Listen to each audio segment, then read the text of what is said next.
Hey guys, I'm Tina. Welcome back to Well and Tasty. This is week 3 of our meal prep series, so if you missed the last 2 weeks, then definitely check out those videos where I was sharing more meal prep ideas. If you were doing a Whole30, again, this meal prep series will be wonderful for you because everything is Whole30 approved. Using the same format that I shared in last week's video, I'll be making 2 proteins, 2 sides, and 2 different starches. That way I'm able to mix and combine my meals throughout the week. This is my favorite kind of meal prep because I am not constantly getting tired of eating the same thing. I can switch things around and it makes it more interesting for me. So I don't want to talk too much, I just want to get right into cooking, so let's just jump right in. Starting with the spice blend for my ribs and mixing some herb de Provence, smoked paprika, ginger powder, onion powder, some cumin, and some coriander. I'm also going to be adding 1 teaspoon of salt, a few shakes of red pepper flakes for a little bit of heat, and some crushed black pepper. Then mix well. We're just going to season our rack of ribs liberally with the spice blend.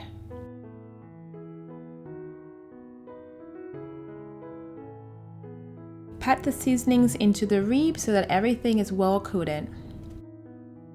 Then flip and repeat. Make sure to pat and rub the seasonings into every little corner of your ribs, all for extra flavor. I'm going to be using my Instant Pot, which is magical for tender ribs. So add the rack that comes with the Instant Pot and then also add in the ribs. For even more flavor, I'm going to add some chopped onions and then also some chicken stock. I know I'm using chicken stock, don't judge me. And then just cover your Instant Pot and set it to timing. So we're gonna hit that pressure cook button, then the meat stew, then adjust the time to 25 minutes. Take off the keep warm button and let it do its thing. After 25 minutes, just let it sit again for another 20 minutes or so and then release that seal and remove your ribs. Now I'm just seasoning up with some barbecue sauce, and you can be as liberal as you want. And then just flip over and coat all of your ribs in barbecue sauce. We're going to transfer this into the oven to broil for about 2 to 3 minutes. And once that's done, you are all set. Now these ribs are going to be so tender and so juicy. Next up is the chicken. So last night I prepped a few ingredients by chopping up some onions, tomatoes, celery, green onions, red, green, and yellow bell peppers, as well as mushrooms. So I have a few chicken drumsticks and thighs, which I'm just seasoning up with some salt, smoked paprika, and black pepper. Then I'm going to heat up about 2 tablespoons of oil and add the chicken. I'm also going to add all my vegetables at once. If you want it, you can always brown the chicken first for even more flavor before adding your vegetables.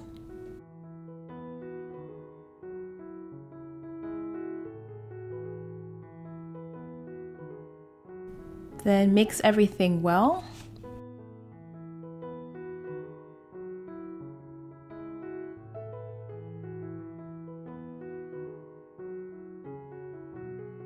I'm also going to add in a bay leaf as well as some thyme.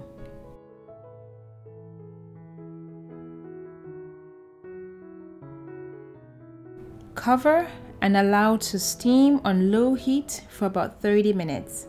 After that, the vegetables will have released all their waters, which will create the sauce.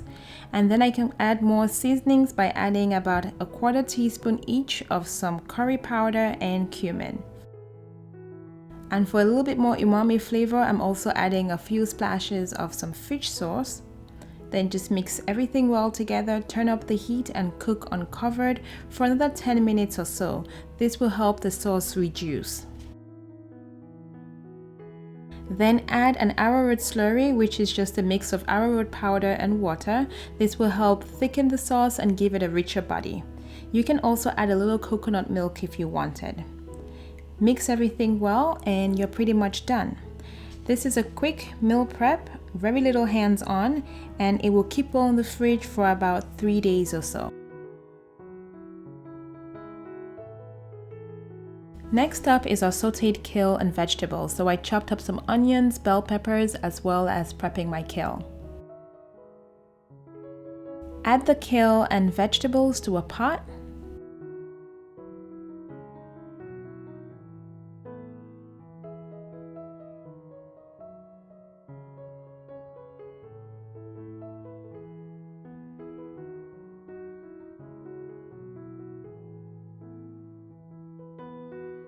And then season with salt, a little bit of pepper, and then gently mix everything together.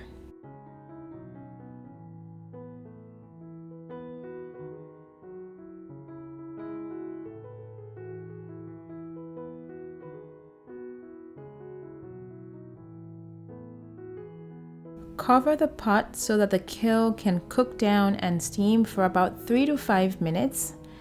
And then you're just gonna lift the cover and cook uncovered for about 2 more minutes, and then turn the heat off. Once you turn the heat down, add the drizzle of about half a teaspoon of sesame oil.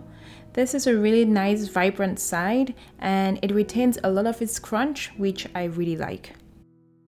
And that's it, a quick side full of vibrant colors that are good for you.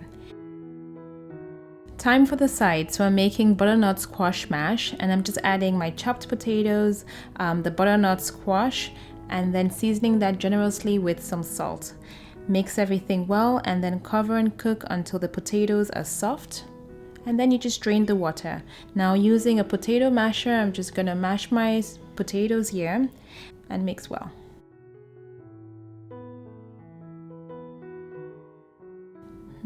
Season with some herb de Provence, some black pepper, and then I'm gonna add about 1 teaspoon of ghee,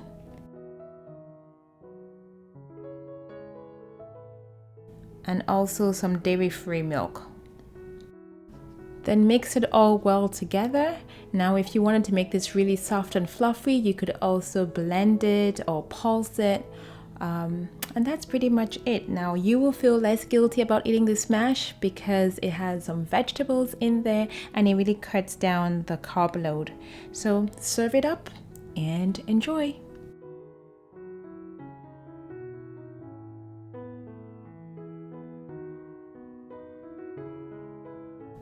Let's move on to our roasted sweet potato wedges. So I already washed and dried my sweet potatoes, and now I'll just chop them into wedges.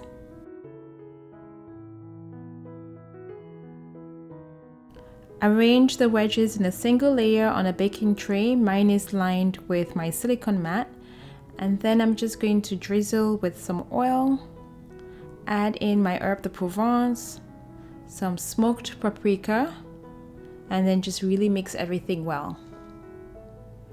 You can bake this in the oven at 425 degrees for about 30 minutes, making sure to go in there and shake that tray at least once halfway through.